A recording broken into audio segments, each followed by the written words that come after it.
Hello everyone, welcome to Initial Solution. In today's tutorial, I will show you how to add columns in Google Docs. So let's start the video.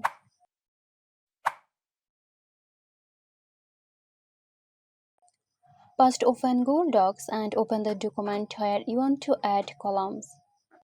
If you have already typed your content, select the text you want to place into columns. If not, you can apply columns to an empty document and start typing afterward.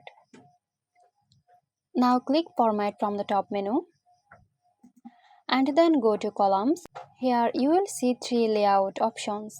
Simply click the layout you want and Google Docs will instantly apply it to your selected text or document.